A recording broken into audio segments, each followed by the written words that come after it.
오늘의 말씀입니다. 이사야 55장 2절에서 3절까지의 말씀입니다.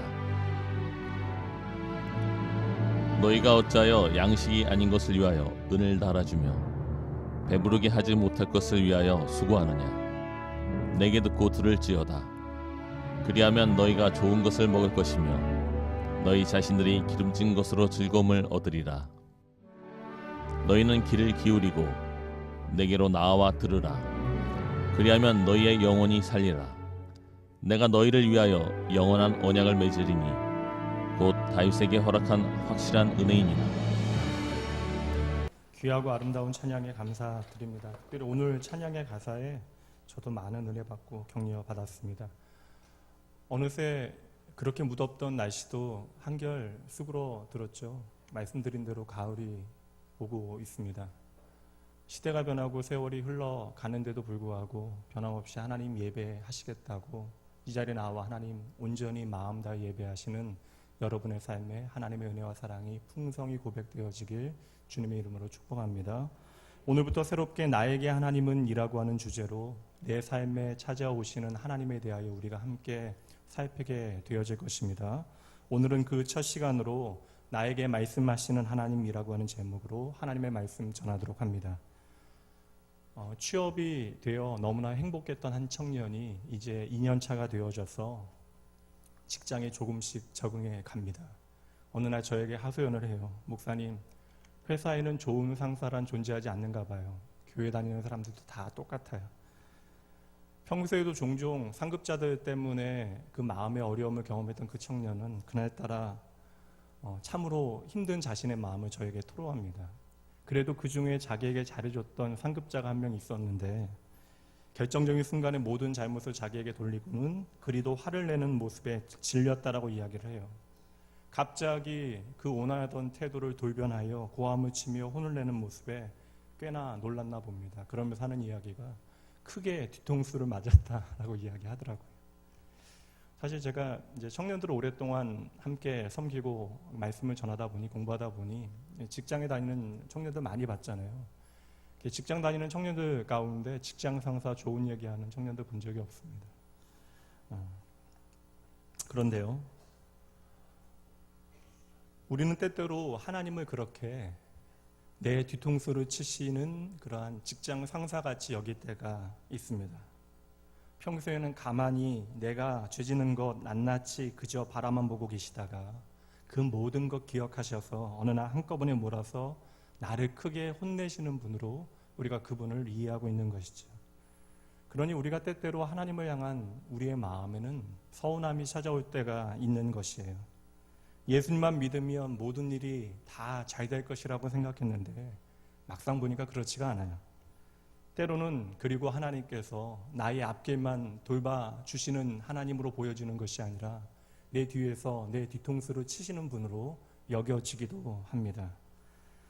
그래서 우리는요, 나를 힘들게 하는 시간과 사람들을 뛰어넘어서 하나님을 향하여 원망하게 되어지는 것이죠. 하나님, 도와주시지는 못할 망정 왜 제 뒤통수를 치십니까? 이건 오늘 저와 여러분의 이야기만이 아니에요. 이사야 선지자가 활동하던 시기에 이스라엘 백성들 역시 하나님을 이렇게 오해했던 것 같아요.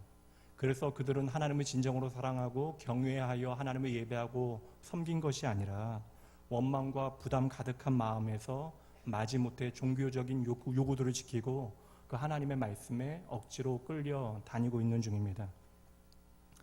참으로 하나님을 사랑하여 그 하나님의 사랑에 감격하였던 순간이 있는데 어느 날 문득 불현듯 나의 마음을 채우는 생각 하나가 있어요. 예수 믿고 교회 다닌다고 생각해 보니까 나의 형편이 그다지 나아진 것도 없는데 딱히 하나님은 내게 무언가 해주시지도 않으시면서 요구만 많이 하시는구나. 그 하나님이 이제는 너무나 지겹다. 하나님의 말씀에 순종하며 열심을 다해보다가 오늘 나의 현실을 돌아보니까 우리는 크게 낙심하게 되어지는 것이죠.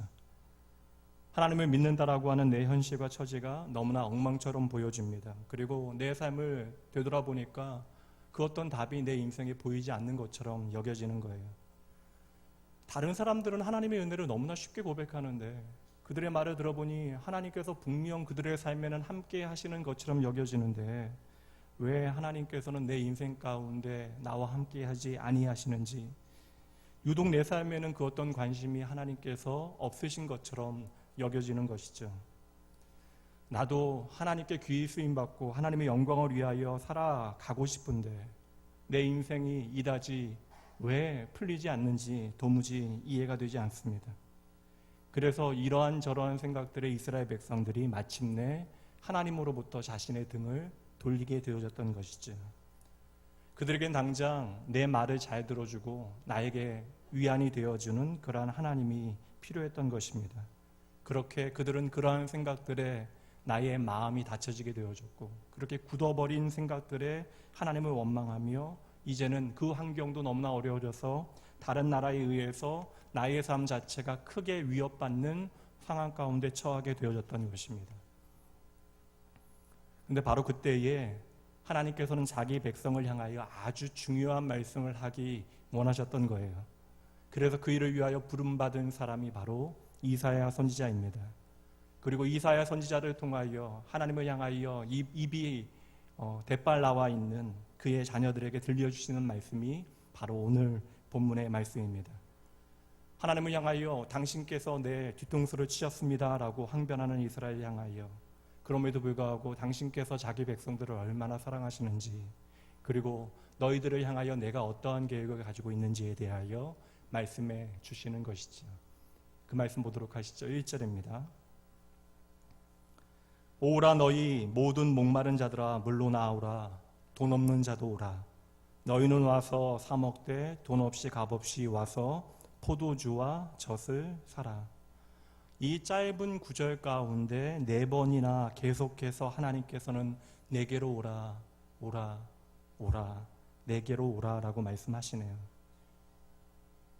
지금 내 처지로 인하여 하나님 바라보지 않겠다라고 마음먹은 그 하나님 백성들, 지금 하나님 앞에 입이 나와 있는 이스라엘 백성들을 하나님께서는 내게로 오라고 초청하고 계시는 것이죠. 그런데 오늘 말씀해 보니까 하나님께서 그 초청 대상을 명확하게 지명하여 그들을 부르고 계십니다. 1절 말씀해 보니까 가장 먼저 하나님께서 부르시는 자가 어떠한 자입니까? 목마른 자래요. 물이 없어서 심한 갈증에 있는 사람들을 가장 먼저 하나님께서는 자신의 곁으로 부르고 계십니다. 인체의 한 70%에서 많게는 80%까지 그 몸을 구성하는 가장 중요한 요소가 물이라고 하니, 물은 생명을 유지하는 가장 중요하고도 절대적인 필수 조건이 되어줍니다. 그래서 일반적으로 건강한 성인 남자라 할지라도 물을 마시지 않으면 일주일 이상을 버틸 수 없다라고 이야기해요. 그리고 우리가 그렇게 깊이 경험해 보지 못해서 그렇지, 물을 마시지 못해서 경험해야 하는 갈증이라고 하는 것은 상상을 초월하는 고통을 수반한다라고 이야기합니다. 오늘 하나님께서 첫 번째 찾으시는 사람, 목마른 자들은요, 히브리어로 문자적인 의미뿐만 아니라 이 안에는 상징적인 의미도 함께 담겨져 있어요. 이 단어는 실제로 심한 갈증 때문에 육신의 고통을 경험하고 있는 사람들뿐만 아니라 영혼의 기갈 때문에, 목마름 때문에 그 영혼이 메말라 가고 있는 사람들을 의미하고 있는 것이죠. 그렇다면 여러분 보세요. 하나님께서 하나님을 향하여 원망하고 불평하고 있는 이스라엘 백성들을 향하여 너희 목마른 자들이라고 그들을 부르시고 있는 이유가 무엇이겠습니까? 그들은 알고 있지 못하지만 그들의 영적 현 주소가 어떠한지를 정확하게 알려주시는 것이죠. 그리고 오늘 이 목마른 자들하고 부르시는 주님의 부르심이 저와 여러분과 어떠한 상관이 있는 것이에요. 참으로 안타까운 현실이지만 오늘 우리의 현 주소 역시 이스라엘과 별반 다르지 않다라는 것입니다. 오늘 우리는 신앙의 자유를 가지고 풍요 속을 살아가는 것처럼 여겨지지만 실상은 풍요 속의 빈곤을 살아가고 있는 것이죠. 오늘날 이 땅에는 영적인 말씀과 가르침이 넘쳐나고 있지만 정작 하나님을 믿노라 하는 사람들, 교회에 출석하는 사람들의 삶에는 하나님의 진리가 절대적으로 부족하여 영적인 목마름을 경험하며 살아갑니다. 그리고 여러분, 이 모든 증상에 대한 원인은 분명해요. 이 땅에 존재하는 모든 인생들의 영적 목마름의 원인은요, 그들이 인생 가운데 하나님을 빼버린 대가입니다. 하나님을 사랑한다고 그렇게 말하면서도 어느새 하나님의 말씀보다 인생과 세상이 살아가는 이 세상의 목소리에 우리의 귀를 기울이고 그것을 의지하며 우리가 살아왔던 이 시대와 우리의 현실이 우리의 삶 가운데 영적인 목마름, 영적인 기갈을 가져오게 되어진 것이죠. 그렇다면 여러분, 분명합니다. 하나님께서는 오늘 당장 나의 현실의 문제 때문에 하나님을 향하여 서운함을 표현하고 있는 우리의 마음 중심에 있는 그 마음의 현주소를 바라보시며 너희 목마른 자들아 내게로 와야만 한다라고 말씀하고 계시는 것이죠. 이것은 하나님의 외침만이 아니에요. 이 땅에 우리의 구원이 되시기 위하여 친히 인간의 몸을 입고 오신 예수님께서도 동일하게 목마른 자들을 초청하십니다. 요한복음 7장 말씀에 보면요, 누구든지 목마르거든 내게로 와서 마시라. 주님께서 오늘 저희들을 초청하시네요. 주님께서 친히 우리의 인생의 모든 목마름을 해결해 주시겠다. 더불어 주님께서는 내가 바로 너희의 목마름을 해결할 수 있는 생명의 물이다라고 자신에 대하여 알려주십니다.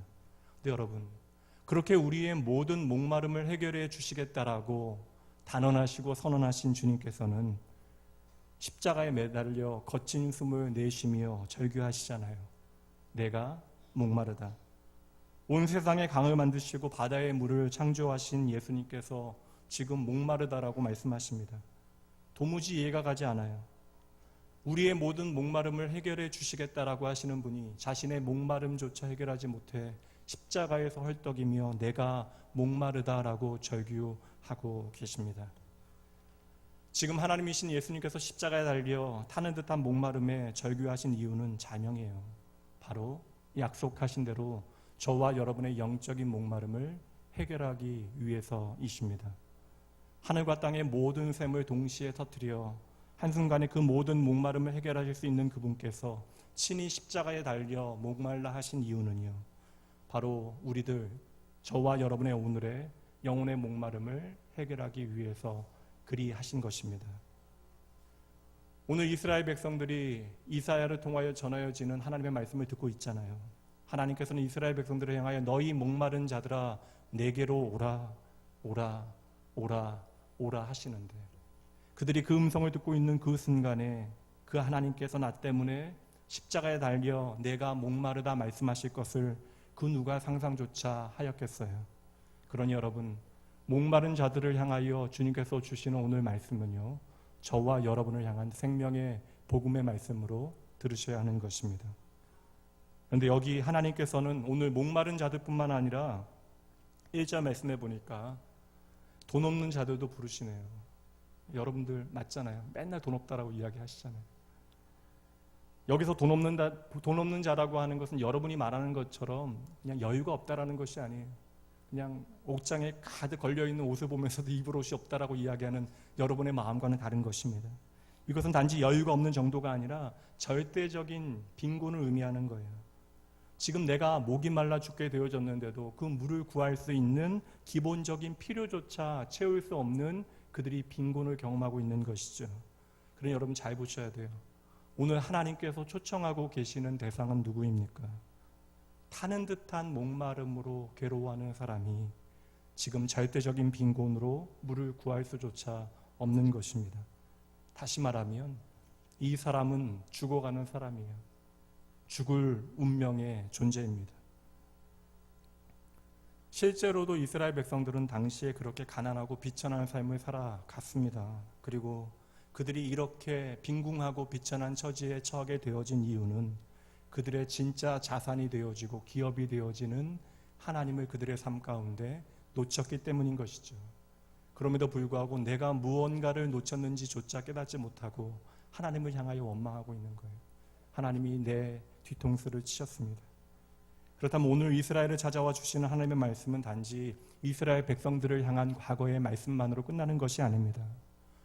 오늘 지금도 이 자리에서 목마르고 돈 없는, 그리하여 내 삶이 비참하다 좌절하고 있는 이 땅의 모든 인생들을 향한 하나님의 말씀이 되어지는 것입니다.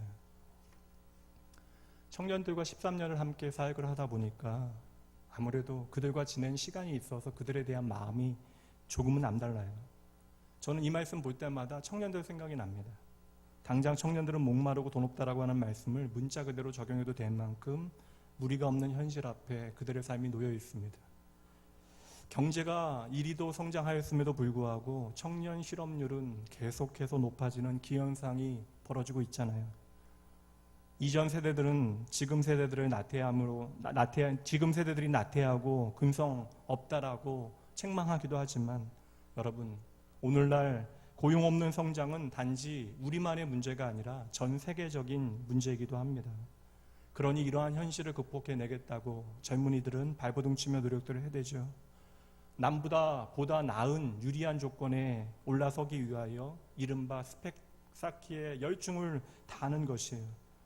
보다 나은 실력과 조건을 갖추기 위하여 노력하는 것 나쁜 일 아닙니다. 마땅한 일이에요.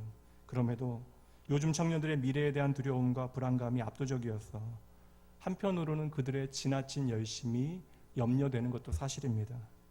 그 열정이 결국에는 오늘에 대한 두려움에 대한 반증으로 나타나는 것이라 여기지기 때문에 그러한 것이죠. 그래서 청년들을 바라보게 되어질 때마다 제 마음에는 표현하진 않지만 그러한 마음에 좀 답답함이 있어요. 청년들을 바라보는 제 마음의 안타까움도 그러한데 오늘 이렇게 답답하고 비참한 처지에 좌절하여 넘어져 있는 이스라엘 백성들을 향한 하나님 아버지의 감정이 어떠하시겠습니까?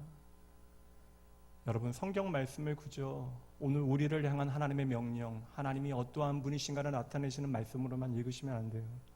이 모든 말씀은 오늘 저와 여러분을 향하여 주신 하나님 당신의 마음을 비추어 주고 있는 것이죠. 그러니 이 말씀을 읽을 때마다, 들을 때마다 여러분, 다른 사람을 향한 하나님의 말씀이 아니라 바로 오늘 이 시간 이 자리에 있는 나를 향한 말씀으로 드러내셔야 하는 것입니다.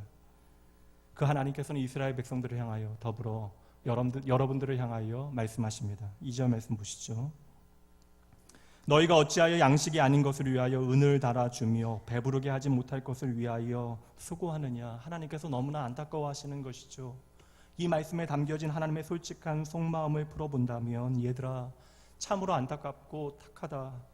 문제의 진짜 해결할 수 있는 그 핵심이 무엇인지를 너희가 제대로 보아야 할 터인데 왜 자꾸만 너희의 눈에 담겨지는 현실이 전부라고 생각하고 헛다리만 짚고 있는 게냐.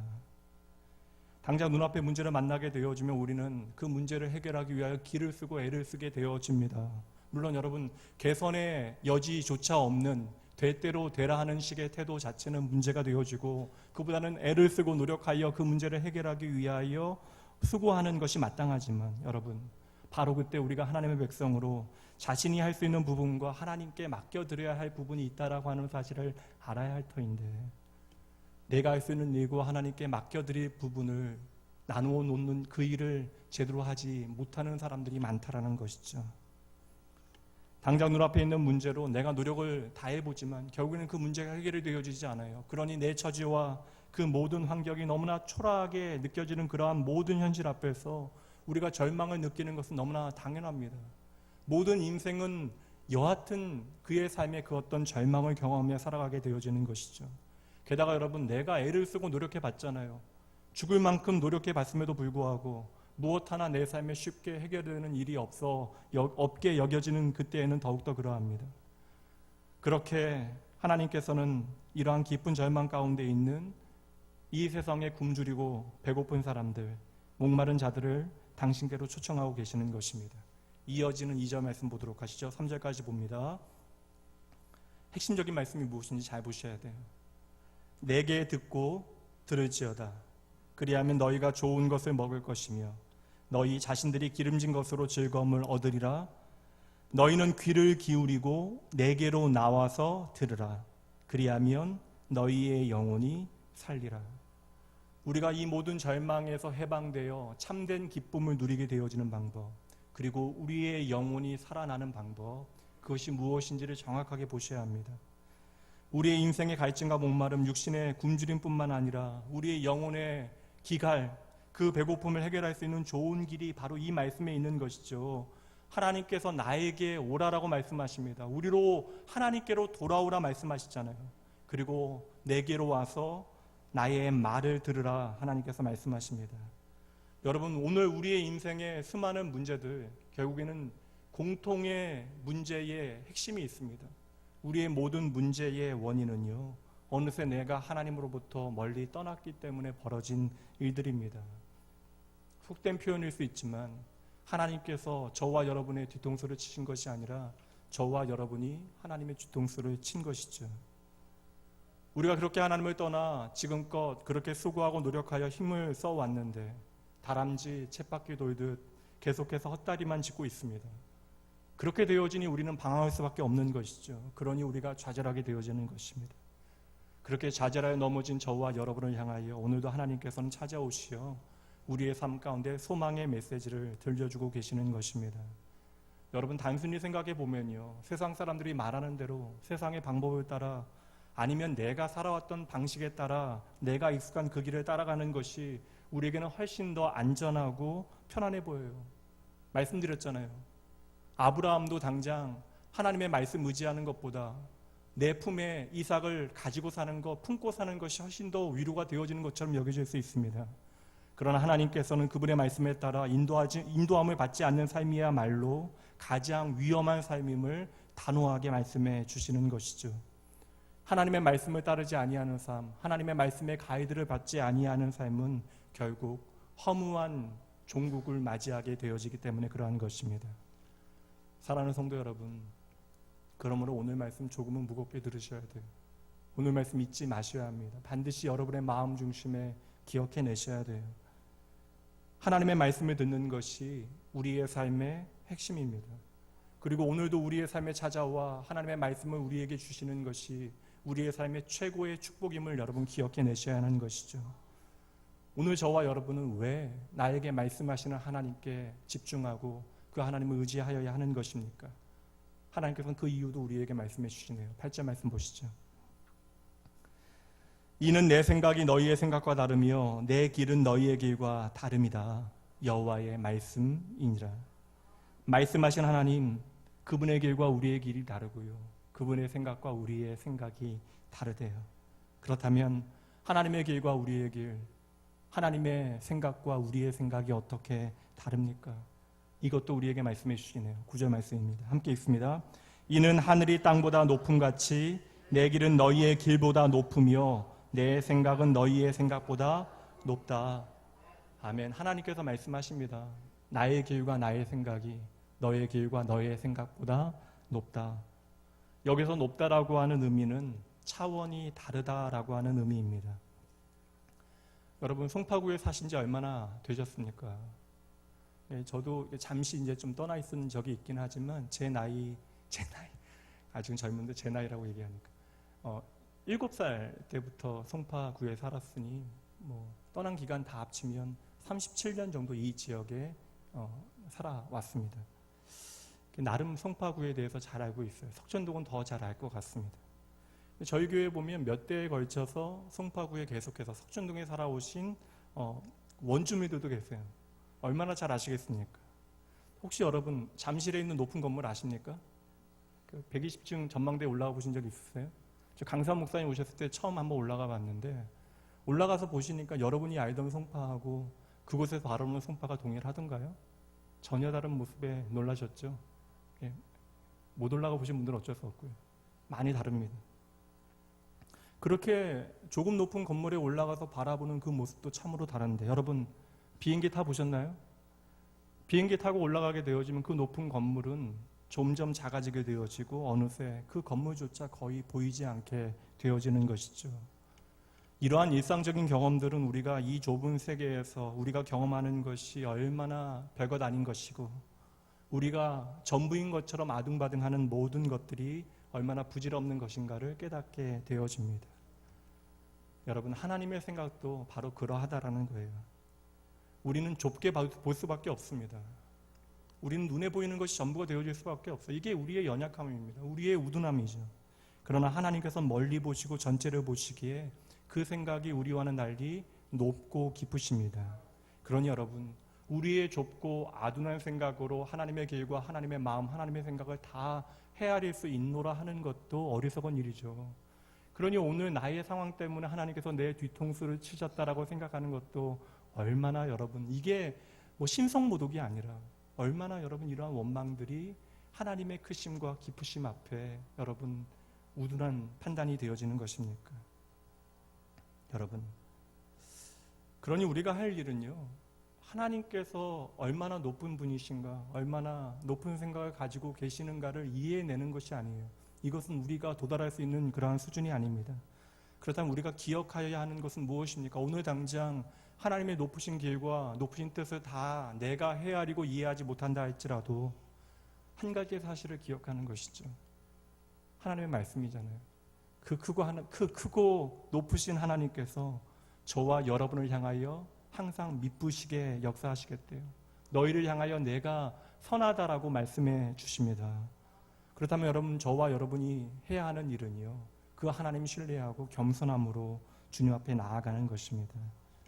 여러분, 내 생각의 최선이 아니라 여러분의 삶을 향하신 하나님의 최선을 최고로 바라보고 기대하며 살아가셔야 합니다. 오늘 저와 여러분의 삶을 향하여 말씀하신 하나님께 우리가 집중해야 하는 또 한 가지 이유가 있어요. 여러분, 하나님께서는 우리에게 주신 말씀을 반드시 이루십니다. 사실 성경 전체가 바로 그 내용이에요.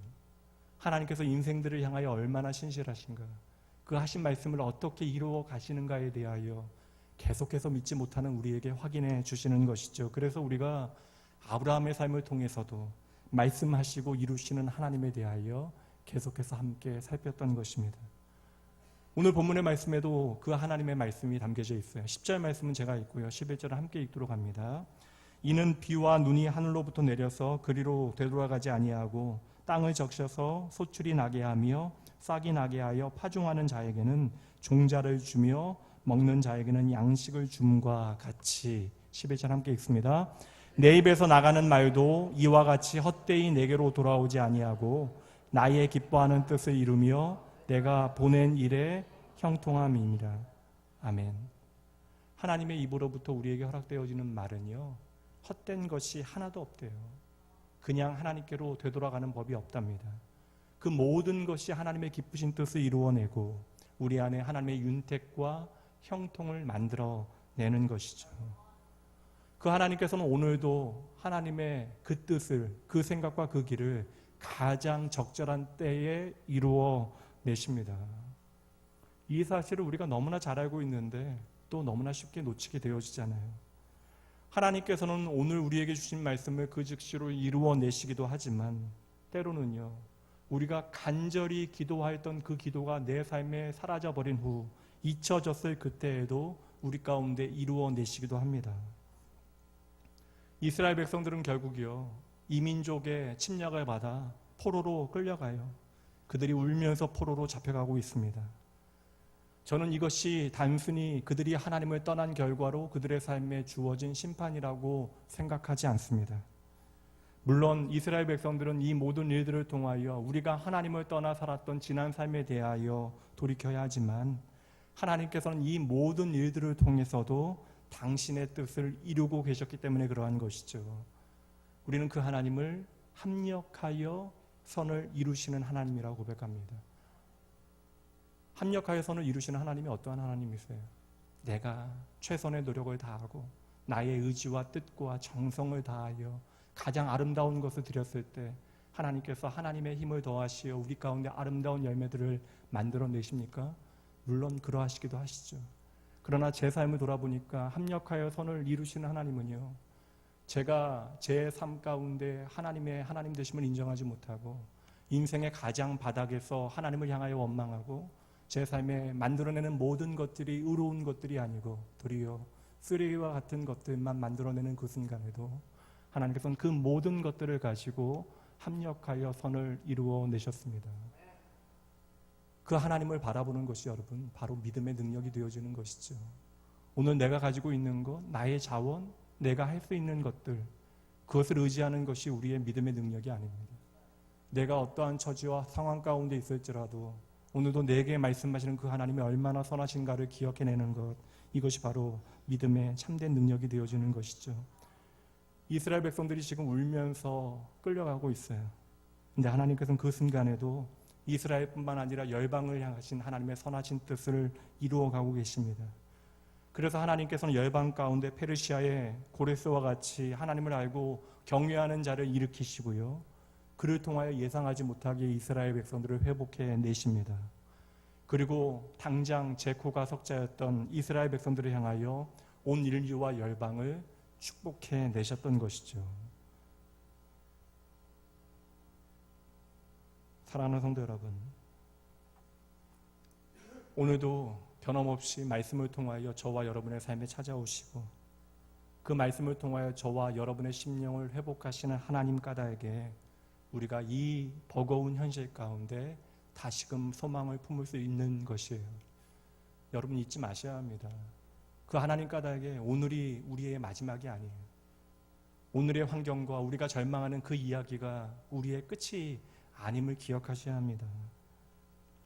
오늘 가운데, 오늘 우리의 삶 가운데 찾아오시어 말씀하시는 그 하나님께서는 우리로 하여금 그 말씀을 듣고 순종할 수 있는 은혜의 기회를 다시금 우리 가운데 열어주시는 거예요. 그리고 그러한 기회를 주시고 지난 날에 대하여 이야기하지 아니하십니다. 언제나 지난 일 얘기하는 건 저희잖아요. 그러나 하나님께서는 그 지난 날 따지지 아니하십니다. 그리고 오늘도 주의 말씀을 통하여 우리의 삶을 새롭게 변화시키시길 원하시는 것이죠.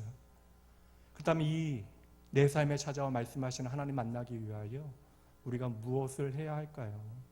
지금 이스라엘 백성들이 너무나 낭망하여 하나님을 향하여 할 수 있는 것이 아무것도 없으니 하나님께서는 이 길도 이스라엘에게 그리고 오늘 저와 여러분에게 보여주시네요.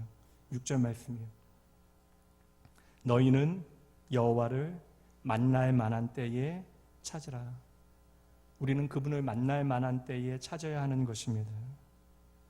여러분, 하나님을 우리가 언제 찾아요? 언제나 하나님을 찾으십니까? 언제나 하나님을 갈망하세요? 우리가 하나님을 찾게 되어지는, 우리의 마음이 정직하게 하나님을 바라보게 되어지는 순간은 언제입니까? 내가 도무지 나의 삶에 그 어떤 것을 내 스스로 할 수 없는 순간, 그리하여 내 모든 것들을 내려놓고 이제 하늘만 바라보아야 하는 그 순간, 우리 안에 정직한 갈망과 갈증이 시작되어지는 것이죠. 내 인생에 진정 필요한 분이 여호와 하나님이심을 인정하고 그때에 하나님을 찾고자 하는 우리의 마음이 시작되어지는 것입니다. 그래서 여러분, 하나님을 진정으로 만날 만한 때는요, 내 안에서 목마름과 배고픔이 간절히 시작되어지는 그때예요. 예수님께서는 그때를 우리에게 복된 순간이라 이야기하시며 가난한 마음, 의에 줄이고 목마른 마음을 갖게 되어질 때 너희가 복이 있다라고 말씀하시는데, 여러분, 그것은 단지 마음이 가난해지는 것이 아니라 다른 복음서에 보니까 여러분, 우리가 절대적인 결핍을 경험하게 되어져서 내가 그 어떤 것을 스스로 할 수 없는 실제로 가난한 상태가 되어지면 우리의 마음이 하나님을 향하게 되어진다라고 이야기하십니다. 그러니 여러분, 믿는 사람들의 삶이 때로는 어려움을 경험하게 되어질지라도 그것이 마지막이 아니라고 말씀드리는 거예요. 그를 통하여 하나님께서는 하나님의 마음을 우리에게 보여주십니다. 그를 통하여 우리가 진짜 우리의 인생 가운데 붙잡아야 할 것이 무엇인지를 우리에게 알려주시는 것이죠. 하나님을 향한 우리의 마음이 그때에 깊어져요. 그리고 하나님을 향하여 우리의 마음이 열리게 되어집니다. 지금껏 세상에 내가 중요하다 여겼던 모든 것들, 우리의 마음이 하나님을 향하게 되어지면요, 그 중요했던 모든 것들이 하찮아지고 우리가 더 이상 주의를 기웃거리지 않게 되어집니다. 그리고 오직 하나님만을 갈망하고 바라보게 되어지는 것이죠. 비로소 깨닫게 되어지는 거예요. 우리의 인생의 배고픔과 목마름은 하나님을 만나게 되어질 때 해결되어진다라는 사실을 깨닫게 되어집니다. 6절 말씀 보세요. 또 가까이 계실 때에 그를 부르라 말씀하십니다. 오늘 하나님께서 여러분의 삶에 가까이 계십니까? 하나님은 때때로 멀리 떠나 계시다가 그냥 하나님께서 찾아오시는 때가 있잖아요. 그래서 우리가 그 기회를 잘 살피고 있어야 합니까? 하나님께서는 저와 여러분에게 당신의 마음을 알리기 위해서 당신의 이름을 알려주시잖아요. 그 중 하나가 무엇입니까? 이 땅에 오시는 예수 그리스도의 그 이름은 무엇이었습니까? 임마누엘, 자기 백성과 언제나 영원히 함께 하신 하나님. 하나님은 언제나 우리 곁에 계세요. 언제나 가까이 계십니다. 우리가 그분을 보지 못한 거예요. 그러니 여러분, 우리는 언제나 하나님의 이름을 부를 수 있게 되어진 것입니다. 우리가 말씀하시는 하나님 만나기 위해서는 그분을 그러니 불러야 하는 것이죠. 여러분, 목마르고 배고플 때 가만히 있어서는 안 됩니다. 목마르고 배고플 때 가만히 계시면 그냥 밥이 나오나요? 갓난아이들도 알아요. 본능으로. 목마르고 배고프면 어떡하죠, 여러분? 울어야 돼요. 내 배고픔을 알려야 하는 것이며 내 목마름을 알려야 하는 것이죠. 이렇게 애타게 하나님을 바라보고 하나님의 이름을 부르게 되어질 때 우리는 하나님을 만나게 되어지는 것이죠. 여러분, 머리로는 너무나 잘 알고 있는데 이것은 머리로 이해해야 할 부분이 아니라 우리의 행동의 영역임을 기억하셔야 돼요. 성경은 이것을 순종으로 설명하고 있는 것이죠. 그러니 오해하시면 안 돼요. 하나님께서 오늘 우리에게 그 어떤 일을 시키시기 위하여 순종을 요구하시는 것이 아닙니다. 이 순종을 통하여 우리로 하나님께로 좀 더 가까이 나아가게 하시려는 것이죠. 그래서 이사야 선지자는 오늘 이렇게 지쳐있는 이스라엘 백성들에게 유난히 명령형 동사들을 많이 사용해요. 나아오라, 사라, 돈이 없는데 어떻게 사? 들으라. 근데 이 말씀에 담겨져 있는 의미를 밝혀주시잖아요. 여러분, 우리의 마음에 허락해 주신 생각들 있잖아요. 은혜로운 판단들 있잖아요. 그저 여러분의 마음과 머릿속에만 담아주시면 안 됩니다. 그것을 실제 하는 행동으로 옮겨내셔야 돼요. 그러할 때 그것이 믿음의 능력이 되어지는 것입니다. 이어지는 7절 말씀 보도록 하실까요?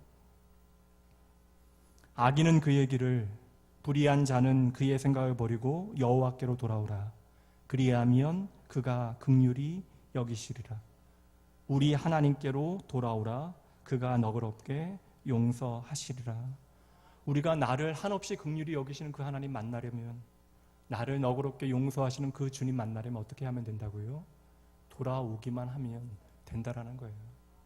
우리 마음의 주인은 주님이신데, 그래서 주님께서는 우리가 주님이 인정하고 돌아오기를 기다리시기 위하여 오늘도 내 마음의 주인이신 분이 그 문 밖에 서서 우리의 마음 문을 두드리고 계신 것이죠. 우리는 그 음성 듣고요, 돌아가기만 하면 돼요. 여러분 기억하셔야 됩니다. 하나님 떠나면요, 그때로부터 우리는 죄의 길, 악인의 길에 들어서게 되어지는 것입니다. 우리가 다시 그러므로 하나님을 만나기 위해서는 그 죄의 길과 악한 길에서 떠나야만 하는 것이에요. 시편 1편 말씀 여러분 잘 아시는 말씀이죠. 지금까지 나눈 말씀 기억하시며 이 말씀 제가 읽어드릴 때 말씀 마음에 담아내시죠. 복 있는 사람은 악인들의 꾀를 따르지 아니하며 죄인들의 길에 서지 아니하며 오만한 자들의 자리에 앉지 아니하고 오직 여호와의 말씀을 즐거워하여 그의 말씀을 주야로 묵상하는도다. 함께 읽습니다.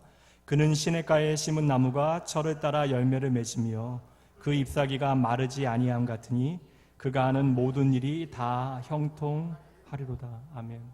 우리는 많은 열매를 기대하고 우리가 하는 모든 일이 형통한 그 결과만 바라보지만 여러분, 그 모든 일은 무엇으로부터 시작되어져요? 악인의 길을 떠나 하나님께로 돌아가는 것으로부터 하나님의 회복의 역사가 시작되어지는 것이죠. 죄의 길에서 돌이키는 것을 우리가 무엇이라고 이야기합니까? 회개라고 이야기하잖아요. 회개의 본질이 무엇입니까? 회개의 본질은요, 죄를 깨닫는 것이 아니에요. 그저 우는 것이 아닙니다. 회개의 본질은요, 하나님께로 돌아가는 것입니다. 우리가 하나님을 떠나 죄의 길에 빠지게 되어지면 우리에게 나타나는 1차적인 현상이 뭔지 아세요, 여러분? 하나님의 음성이 더 이상 우리에게 들리지 않는다라는 것입니다. 그러니 여러분, 우리가 무엇을 한들 우리에게 기쁨이 없고 만족이 없어요. 그래서 우리가 하는 모든 일들이 헛된 수고가 되어지고 우리가 걷는 그 모든 걸음이 헛다리 걷는 일이 되어지는 것이죠. 여러분, 그때 지혜롭게 깨달으셔야 돼요. 그때가 바로 우리가 하나님께로 돌아가야 할 때입니다. 우리가 하나님께 돌아가기만 하면요, 하나님은 우리를 언제나 긍휼히 여기시고 너그럽게 용서하십니다.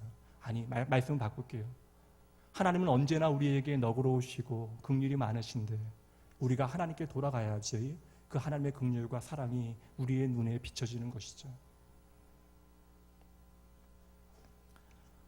목회를 하다 보니, 목회자의 삶을 살아가다 보니 때로는 저의 버거움도 하나님 앞에 참으로 힘든 일인데 성도님도 힘드신 분들 참 많아요.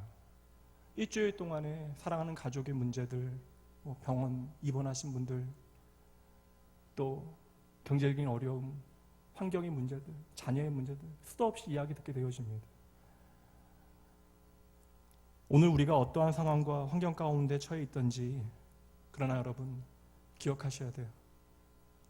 우리가 하나님을 찾고 그의 이름을 부르고 힘들지만 여러분 그분께로 돌아가기만 하면 우리가 그분을 만날 수 있어요. 여러분이 오늘 목마르다는 사실 아셔야 됩니다. 내가 배고프다는 사실을 여러분 아셔야 돼요. 그래야 오늘도 여러분의 삶에 찾아와 말씀하시는 하나님, 그 하나님 내가 만나게 되어져요. 그래야 그 말씀 듣고 우리가 순종의 삶을 살아낼 수 있게 되어지는 것이죠. 여러분, 우리의 인생 가운데 벌어지는 수많은 일들 가운데 우리는 하나님을 향한 이야기할 수 있어요. 우리는 그러한 존재니까요. 하나님, 왜 내 삶에 이러한 일들이 벌어지는 것입니까? 때로는 하나님께서 이것이 우리에게 너무나 힘들다 여겨져서 아침에 한 질문을 저녁에 답해 주시기도 하지만, 여러분, 하나님은 하나님의 그 모든 일들을 우리의 삶에 다 말씀해 주시진 않아요. 그러나 여러분, 한 가지는 확신을 가지고 이 시간 여러분들에게 말씀드릴 수 있습니다. 하나님께서 하나님의 뜻을 우리에게 다 보여주시지는 않지만 하나님은 언제나 당신을 우리에게 친절히 보여주십니다. 구약 성경의 욥이 얼마나 처절한 환경 가운데 있었어요. 도무지 이해할 수 없는 고통의 문제 가운데 있었기에 여러분, 신정론이라고 하는 믿는 자가 왜 이렇게 고통당하고 악인은 흥왕하여야 하는가에 대한 신학적인 문제까지 생길 정도로 그가 그 처참한 고통 가운데 사탄도 하나님의 뜻을 오해하고 친구들과 이웃들과 아내까지도 오해합니다. 그리고 심지어 욥 자신조차도 끝내는 하나님을 향하여 나의 고통이 너무나 괴롭다라고 억울해하죠.